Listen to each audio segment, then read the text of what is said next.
Hello, my name is Debbie, owlandgatorstitcher. Welcome to Flosstube number 35. Today is Thursday, June 16th, 2022. This is a video mainly about cross stitch, sometimes about what I'm reading and watching and what's going on in my life. This video, I don't really have any recommendations for reading, and I'll throw what I'm watching at the end. So welcome to everyone. If you're a new viewer, welcome. Thank you so much for coming and sticking around and giving my video a chance. And if you're a returning viewer, thank you so much for coming back. I really am so happy that I have a chance to share my cross-stitch journey with each and every one of you. And thank you for all of the comments that you've left me. A couple of videos ago, I got a question about retreats that I go to. And as I've mentioned before, I've been stitching for about 30 years, didn't really discover cross-stitch retreats until, I don't know, a couple of years ago. And obviously during the pandemic, none of us were doing much traveling and going to groups. So it's been a lot of fun to sort of jump into that world. And I've had the pleasure of going to several retreats. So upcoming retreats I have planned. I am going to the Quilter Station. They're having a retreat with, I think, 5 designers. And I'm going to probably forget one, but I know it's Kathy Barrick and hello from Liz Matthews. And I think Teresa Kogut's going to be there. And then there's going to be 2 others. So I'm really, really excited about that. That one is at in early September. I think it's the weekend after Labor Day. So I'm really looking forward to going to that one. That one is outside of Kansas City. And I've heard a number of other people who are going. It sounds like it's going to be a lot of fun. I've never been to a retreat where the designers are also able to attend and have classes and trunk shows and all that kind of fun stuff. So that will be a different experience for me. I'm also planning to go back to Stitching in the Springs, which is outside of Dayton, Ohio, in Yellow Springs, Ohio. I went last year as well, and that's sort of the opposite type of retreat where it's just people sitting in a room and stitching. And so it's meant to be low key, and I had a lot of fun last year. The person who organized it did a great job, and I'm looking forward to going back to that one as well. I was supposed to go to another retreat in the fall as well, and I was really excited because it was in Florida, and it was a couple hours away from me, and St. Augustine, and it was going to be so easy to get there, and it was going to be with the primitive hair, but unfortunately, apparently the designer, Isabel, is having some health issues, and so they made a decision to cancel it in case she wasn't able to come. And so I was a little bit sad about that. I was really looking forward to that, but I'm hoping, I wish her the best for their health, and hopefully they'll have a chance to reschedule it. And just showing the sort of the advantages of having small companies or businesses organize things. So it was that retreat was managed by the Cross Stitch Cupboard in Fort Lauderdale, which is not that close to me, but they are a Florida-based store, and I have visited them several years ago when I was down there for business, and it's a lovely store. And the woman, so they sent us an email a couple days ago saying it was canceled, and within 24 hours she had refunded everything, and then she actually called me to say, hey, just to let you know, I've refunded your fee, and you should be getting a credit soon on your credit card. And my husband he knew it was canceled and whatever, but he overheard me when she called me, and he couldn't hear what I was saying, but I had business voice, which I tend to just have when I'm talking money on the phone, I guess I get a little bit more serious. And so I hung up the call, and he's like, is everything okay? I'm like, oh, no, that was just the store calling to say that we'll get a refund and we should see it on our credit card soon. And he was highly impressed by that level of customer service, because not just that they were going to refund the money, which is normal business practice, but that they actually called to confirm and just to let us know, like, hey, if you don't see this, let me, give me a call back. So there's a problem. And within 15 minutes, it actually showed up on our statement. So kudos to the Cross Stitch Cupboard for great customer service. And I'm sorry that I didn't get a chance. None of us will have a chance to attend that retreat. So that is all I have planned right now. There's a couple more in Florida in 2023, which look like they'll be a lot of fun. And I'm always happy to go to a retreat where I can get in a car and just drive to get there, as opposed to have to fly. Nothing wrong with flying, but then when you get there, if you don't have a car, sometimes you can feel a little bit limited. I've always had people who've been willing to help me out. So in and of itself, that's not a big deal. And a lot of people are there without their cars, but still have it. It's that American in me. I'd love to have my car just in case I want to get somewhere else. Even if I went and parked at the hotel and didn't leave for 3 days, it's nice to know that it's there. So a couple more in Florida. And then I'm really excited because there is going to be I don't know what the official name of it is, but apparently there is going to be a Mirabilia retreat in some point in 2023, I think later in 2023. And Nora Corbett is actually going to attend that. So that will be really, really exciting. Signups have not started. And I can't remember how I found out about it, but as soon as they said, hey, here's a chance to sign up, I immediately went and not sign up, but express your interest. I immediately went and expressed some interest. So hopefully I will continue to get information about that.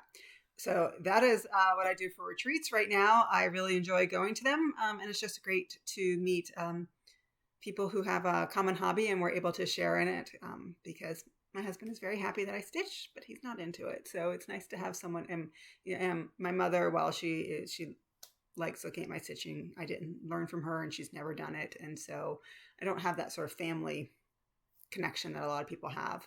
So happy to meet people who share that interest. Okay, so that's all about retreats. I am just going to jump in and show you what I have been working on. First piece I'm going to show you, this is Mandala Giraffe by Awesome Pattern Studio. So this is what it is going to look like. And I started this for Mania in 2020. So it's not that big of a piece. I showed this last video as well. And I just wanted to have a chance to work on it a little bit more. I'm well over the halfway point. I feel like I only have 1,000 stitches or so to go. It probably is more. But so anyhow, what I did this time was I'm just pulling colors and going down. And so pulled colors in the horn of the giraffe's horn and just as they came along.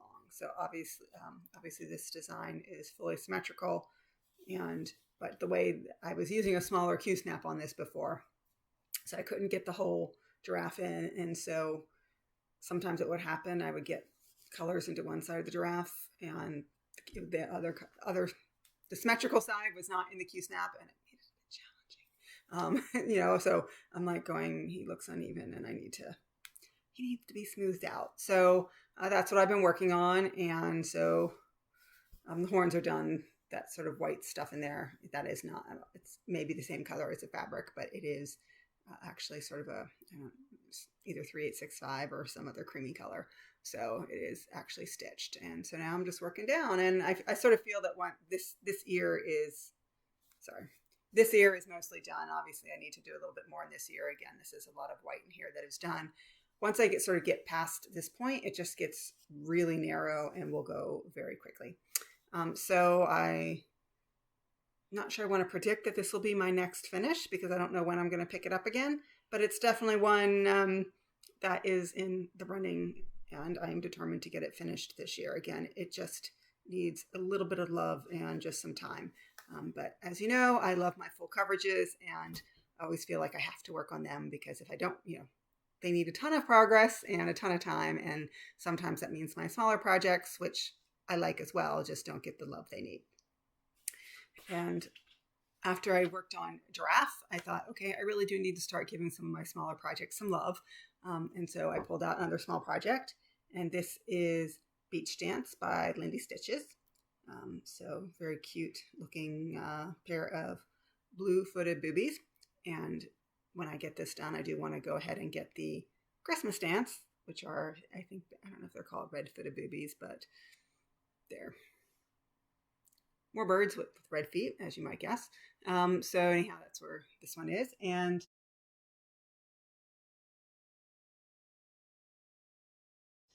I went a little bit different on the fabric color. I went for sort of a mint color. So I actually think the boobies, the birds' heads, are sticking out better than they would on the fabric, which is more of the color of the bird. So what I did on this one, and this is the first time this year I actually have pulled this out. And again, it's just because it's so small, I think, oh yeah, next time I pick it up, it'll be close to done, which of course it never is. But I just don't feel the same. Like, I love my big, awesome projects. So anyhow, so what I did on this one, I had all this border and stuff done, and I have one beak done. So what I did was I did the beak on this bird, and then I did their heads in this sort of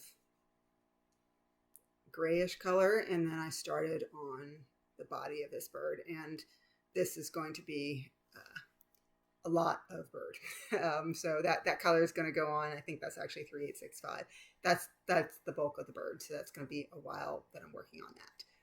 So worked on it a little bit and thought, I put a day of stitching in it, and I thought, okay, that's probably enough for now. And I'm sure I will pick it up again at some point, hopefully sooner rather than later, because it's a lovely stitch.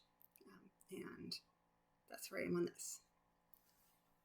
The next one, as I mentioned last time, for WIPGO, one of my numbers this month was spin the wheel.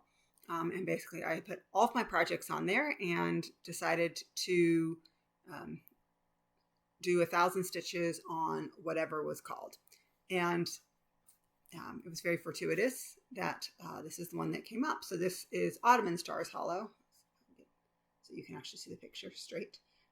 And the reason why it's fortuitous for this is the Black Needle Society sent out the Summer in Stars Hollow, which is the companion piece. I should say part 2 of this series. So they are doing a box for each of the seasons for the Stars Hollow. And I have that pattern, and I will show it to you at the end. But it was good because I have not done a huge amount. I've done very little work on this. So it was great to have a chance to pull this out. And here's where I am. So basically all I did was you could read the word copper, but I had started down a little bit here, but you really couldn't read boom. So I just did all of this blue and filled it in. And this is all just one variegated floss. And so this is one of the specialty flosses that came in box last time. It was not what was called for on the pattern. It was, I think, Weeks Dye Works denim, but I really, I'm like, they gave me the floss. Maybe I should actually try and use some of the floss. It was the only color that really worked for what was in the pattern, but I think it's coming up really nicely there. So I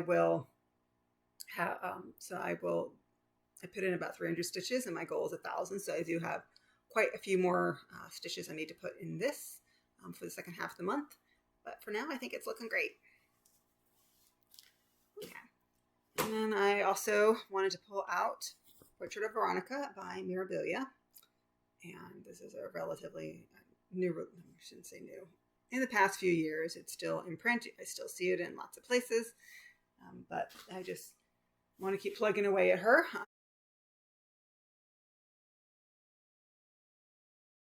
I'm working on her arm, and I am doing the skin 1/1, so it just takes a while. So I think last time I had showed it, I had done up to right above her wrist. So I finished this color on her wrist and came down on her hand, and that basically that's 3770. So I have finished all of that color in her arm, and if you can look at it, it kind of looks like she has a little bit of a webbed hand right now.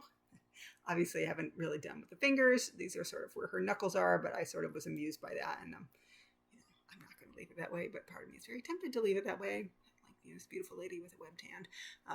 But anyhow, it's just this is the main color in the arm, and I really just want to get this done so I can really get on to that luscious dress of hers. And then my other WIPGO piece was Artecy's White Owl. And I've been stuck on 939, which is that dark blue forever.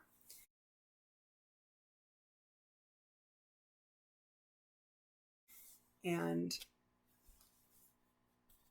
here's where I am. So I had some of the 939 done here, and I've put in 1,000 stitches, which was my WIPGO goal, and it's all 939. So I just kept going and kept going. And I originally had started this pattern I printed out the PDF and was doing it that way. So I was doing it page by page. And then I got Pattern Keeper and put it in there, but my mind, I was still doing it page by page. And then I was like, why am I doing it this way? So while I was going down here, and then I just started pulling this over till the natural end of the row. There may be some 939 over here, but where I just was natural to turn back. This is sort of where the owl's feather is. But then I took it up here and started doing it all the way across there. And this is actually then the right side of the pattern. And that was part of the reason why I wanted to do that. I wanted to see how far across I could get. So I'm really excited about that. That I've gotten to the edge of the pattern. So I've done all of this over here. And once again, I forgot to say at the beginning of each of my things, here is where I was before. So you'll have photos thrown in. And sorry about that. But anyhow, so you can see I've done some great progress on this. And I just need to bite the bullet and work through 939. And again, Hannah, I know you've got a lot of 310 going on in your patterns, thousands and thousands. So I shouldn't complain about this one, but I do anyhow. And again, I love the picture. And I could obviously easily pick up another color and work on it for a while and go back and forth between the 939 and the bird or other blues in it. And part of the reason why I love it is because blue is my favorite color. And so there are some beautiful blues in that. But it's sort of the way I do my life. Go through the harder stuff or less interesting stuff first so you get to the good stuff. So I eat my vegetables first at dinner so that one, I've eaten the really healthy stuff and then I can enjoy whatever else is on my plate and not think, oh, I still have the vegetables to go. And I like vegetables. Don't get me wrong. I do like vegetables, but of what I put on my plate, they're usually the least favorite thing I have. So anyhow, enough about my eating habits. The last piece I have to show you is Anzak, and the cover of it just went flying. So I'm going to just show you my progress on that. And here is where I was before.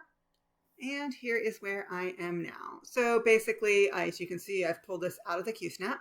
And what I wanted to do was sort of just get to a nice sort of square shape where I was in the Q-snap so that so I was pulling things down. So basically, I'm not even sure what this is. So anyone, either if I have any viewers in Australia or just people who know their animals better than I do, I should even turn him like that so you can tell me what he is. But if you know what that is, you can tell me. But I finished him off. I had half of him done, so I just got that and his tail done. Started on this animal here, and then this is going to be the map of Australia. So just did a little bit more of the design of the continent of Australia. And then I did this little thing here. I don't know if that's supposed to be a dragonfly or something, but just threw that one in as well. So was happy to get a chance to work on this, and always look forward to pulling this out when I get a chance. But now for the two pieces that I'm always really excited about, two that I'm really focusing on this year. So the first one is Artecy's High Intensity. This is the cropped version. So my goal is to finish it this year, and at the end of May, I did a calculation on how many stitches that would need to be, and it was 3,000 stitches a month, which when I began the year, it was 2,000 stitches a month. So you can see that I was not meeting my goal, but I am determined to get it done this year. And I can guarantee if I don't get my 3,000 stitches a month at some point, everything else will get abandoned until I monogamously finish this, but don't want to have to do that. So here's where it was before.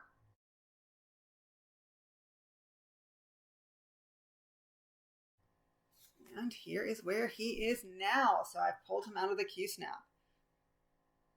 And I think he just looks fabulous. So I was working down in this section here. And so I had done already, I've done quite a bit of the foliage here. But obviously filled in all of the holes there.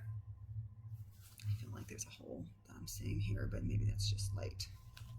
Yeah, it's just light colored thread. It's a very light gray. And obviously did a lot on his base. And like one of the last colors I worked on was the color that was sort of in his nose. And there's a part of me that really just wants to give a little rub on the nose. My kitties love being rubbed on the nose. Somehow I think if I did that to the jaguar, he might bite my hand off. So in real life, I wouldn't want to do that. But in my little fake life, not that I want to rub my projects and get them dirty, but that's where he is now. So I'm going to hold it back again because I am so happy with the way he is coming out. So my plan is actually then to move down, move the Q-snip down here and work on this part. And the reason why I want to move down is twofold. One is that is a lot of foliage, and it's dark, so a lot of block stitching, so I can get a lot of stitching done quickly on that. And then secondly, if I can get that done, then the rest of the pattern, I mean, there obviously is background, a little bit of background, but it's so much of him. So I will come and do this, and I think there's no jaguar in this part. But then, obviously they will get to do the rest of his face and his neck and then his legs. This little bit here won't be as fun, but I'm afraid that if I got him done and all I had left was this, I might lose my drive to get this done this year. And I really want to, I haven't had because I used to stitch monogamously and I almost for years really only did full coverage. It would still take me a long time to get a full coverage done because I was working a really high intensity job. And so, some evenings I'd be even too tired to come home and stitch, like sit down, make dinner, clean up, sit down and put the TV on. And like my mind was just brain dead. And I sometimes felt like I couldn't do anything more than word finds, which, just whatever, like that's where my mind was. And now that I have a lot more time to stitch and have moved from the world of monogamy stitching to sort of now 51 whips. I have not had my full coverage finishes. And when I do the calculations, like this guy has got, let me just keep showing you because I'm so happy about him, that he has, I think, only 42,000 stitches. And like that would be fewer than 3 months he would get done. Probably, I can't say, my really, really good months, I get about 20,000 stitches, but usually it's like 15,000 stitches a month. So he would easily be done in 3 months, but because I'm stitching all the things, which I'm totally fine with, I don't necessarily stitch to get a finish, but sometimes I want the finish. And so that's what I want here. So that's, so I'm determined to get my 3,000 stitches a month, or whatever it takes to get that done. And then the last piece, which I show almost every video, is Cats in the Toy Box, charted by Heaven and Earth Designs, artwork by Lesley Anne Ivory.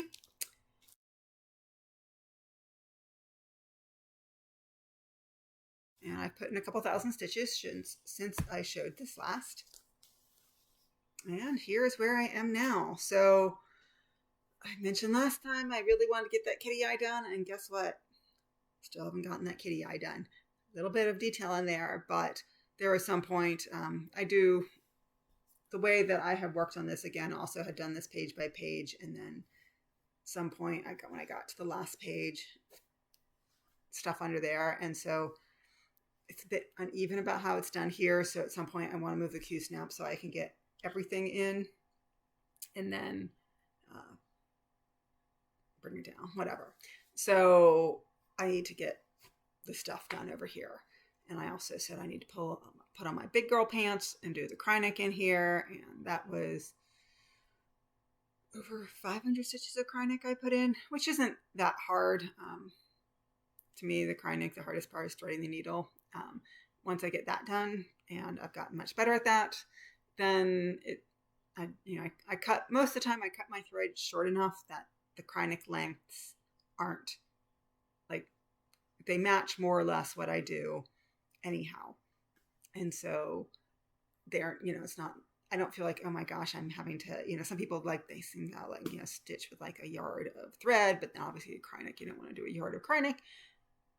that's not how long. I mean, maybe my thread lengths at the like the fullest length, I will cut off. Maybe they're a foot long. I mean, if I'm using the loop, then it like turns out to be 2 feet. I don't pre-cut my thread. I just pull it from the skein, snip it, and work away.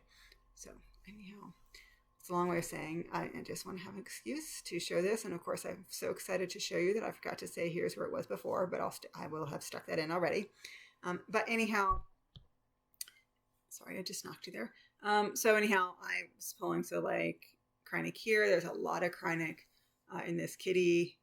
You can see the little pads of the toe beans of the kitty is it's done, so it's really cute to see that sort of come to life. Did almost all the stitching in the doll's dress. There's maybe a few random, like very small, like a couple of ninja stitches that I still need to do in there, but for the most part it's done. So I've been pulling colors and literally going from this side and then doing that, but then to the extent possible color completing. So right now I'm working on 310. So there was a little bit in the dress up here, but that's also coming into, a lot of that is into the basket until here. So basically it's sort of in this area here, and then it sort of stops here as you get towards, I'm getting this totally wrong. It stops here as you get to the this teddy bear's ear. And for me, the basket, while I love the way it looks while I'm stitching it, it's the least fun part for me to do. And I think it's just because it's, you sort of pick a color and then so it's not block stitching where you can just sort of let your mind go with it. You still have to do a lot of counting. But it's, I don't know. It's just still a row of stitching, and then it's not as interesting, even though if you can look like the basket here, or even this part here, the handle of the basket, I think it looks great when it's coming out. I'm really, really happy with this chart. So that is all the stitching I have to show you.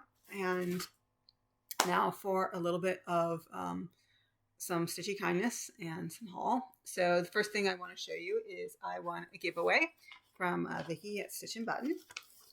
So she's also another Flosstuber based here in Florida, although I've never met her. And she's got Stitch and Button bags, which you can buy on through her Facebook group.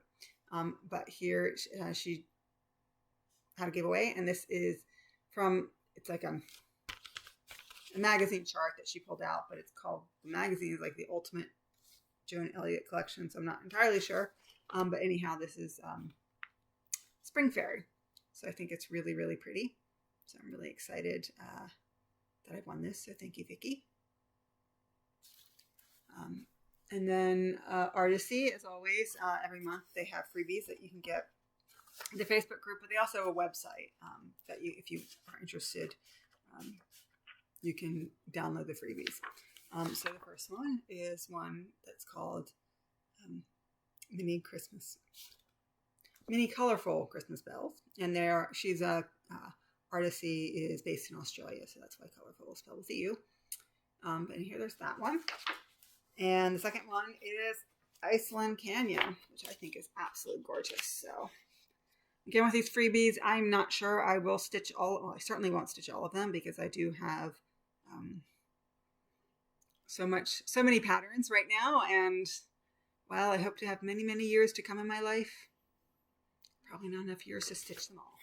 But nonetheless, I always like having the whole nice thing. Obviously, part of the reason why we all build up our collections is that it's nice to have the option, so that when I get to that point of what do I want to stitch next, I have options to choose from.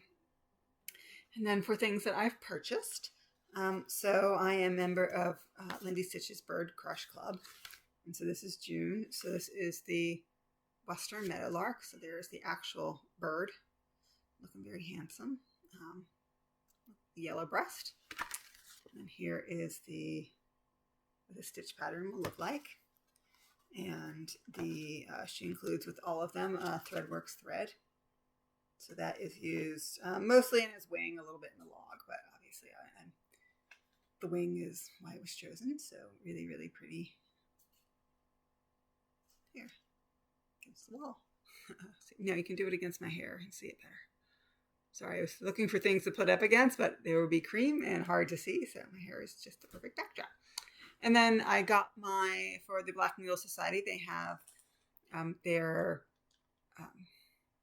boxes. And so I don't do the subscription, but my husband and I binge watched during the pandemic. We binge watched Gilmore Girls, totally loved it. I may have caught an episode or two at some point, but it's a show that if you sort of jump in the middle, it's sort of hard to follow a little bit. And so we decided to watch it from the beginning, and we totally loved it. And so I was very excited when they were doing these boxes. So they're doing it seasonally. So I'm not going to, I only got my box yesterday, and I know a lot of people still haven't received them yet. And so I'm not going to do an unboxing, and there's going to be plenty of videos for those. But she did a preview of the chart, so I feel fine showing that. So this is the summer version. A lot of the iconic images. So this is just the background there. But you can see there with the Jeep. And so here, if I can line these up properly, which of course I won't be able to, you can kind of see it. But basically they do line up. So you can get sort of the other half of the gazebo there. I don't want to fold my patterns to make that line up properly. But I'm really excited about that. And as someone in the Facebook group was saying, she was very excited that she was very excited to get like the gazebo connecting because she guessed that was going to happen, but she still felt like she was stitching half a gazebo, and she was happy to be able to finish it. So that is all I have to show you that's stitching related. In terms of my plans, I am going to continue to work on Stars Hollow. One, just because it's the retreat month and I'm really excited to work on it. And then secondly, hold on one second. Okay, I'm back. Maya wanted to be in the room where I'm filming the video, but now she doesn't want to be on camera. That's Maya. Yeah. She's a very independent kitty. She doesn't hate being held, but she's independent, and so she has to be held on her own terms. My other cat is like deathly afraid of being held. Maya's just independent, so she's now protecting me from the birds outside the window. Anyhow, back to what I was saying. So my plans, in addition to working on Stars Hollow and continuing to work on that, both because it's the month of their most recent box, but also because it was my Whip Go piece. Also, we'll continue to work on some of my other focus pieces. So High Intensity, which is the Jaguar and Cats in the Toy Box. I'll also desperately try to pull out Old World Map, which I didn't even bother to show this time because there was hardly anything to see. But it's my oldest project, and I do like to try and make sure it gets some love every month. And I'm also going to pull out One Nation and give that some work as well because of Letters of the Month. Other than that, we'll see where the wind blows and what I want to work on. Again, I'm hoping also to find a little bit more time to go back to the Mandala Giraffe and work on that. But we'll see where I end up. So that is all for my stitching plans.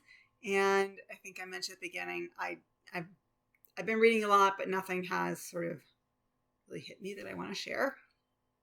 So what I've been watching, so I've watched two things that were sort of interesting. One was The Staircase, which I believe is on HBO Max, and it's got a really great cast. Toni Collette and Colin Firth and Juliette Binoche and a lot of other really good actors. And it is based on a true story of a man who was accused of murdering his wife.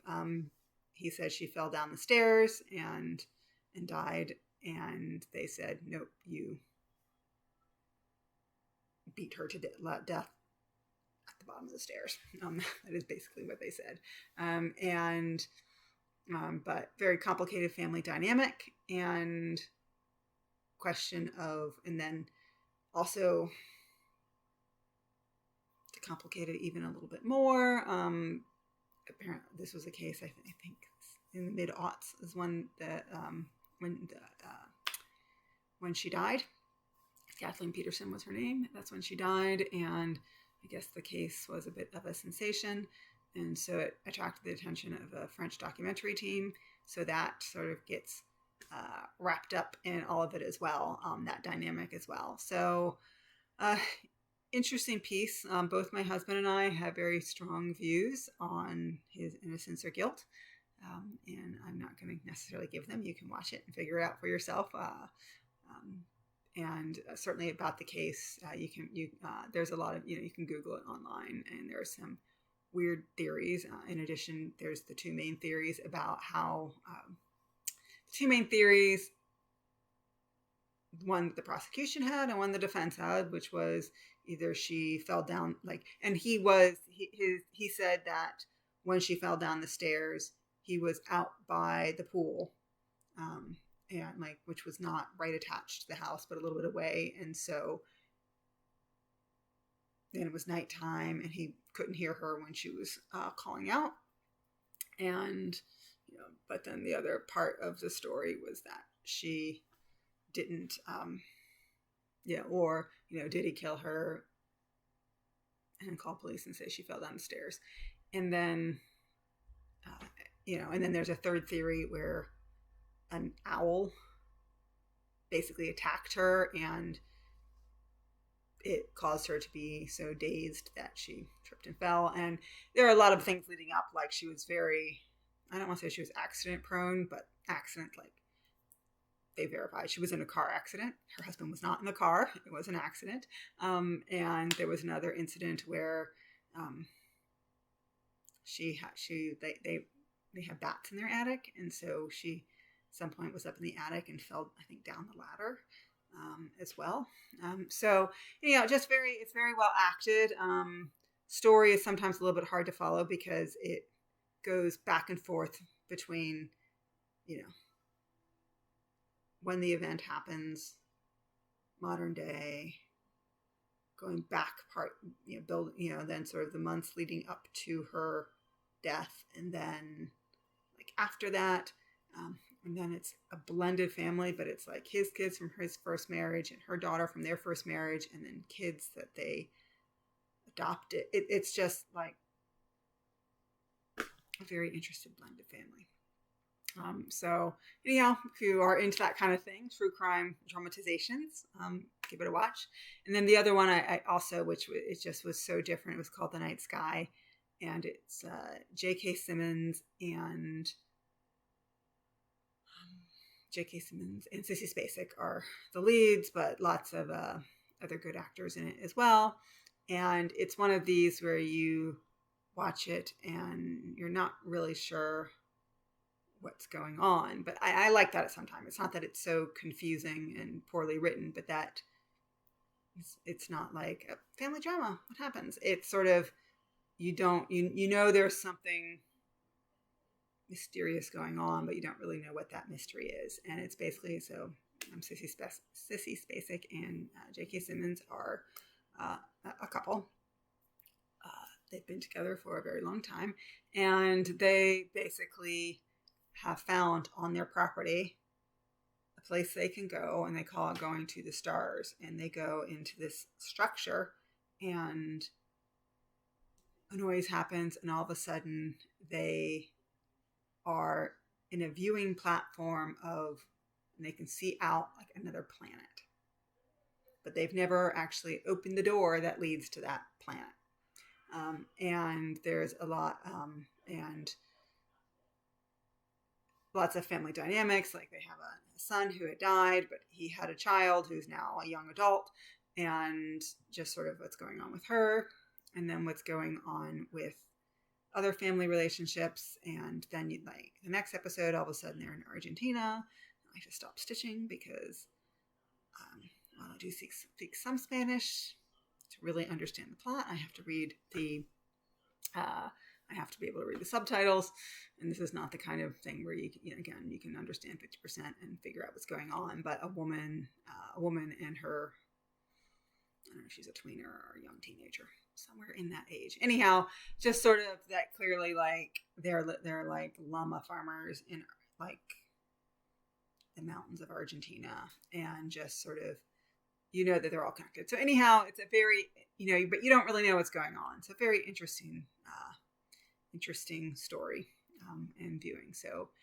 The Night Sky, and it's on one of the streaming services. I can't remember if it's Hulu or if it's Amazon Prime. But that is all I have for you. And thank you so much. If you stuck around to the very end, thank you so much for watching. And I hope to see you again towards the end of June. Happy stitching, everyone.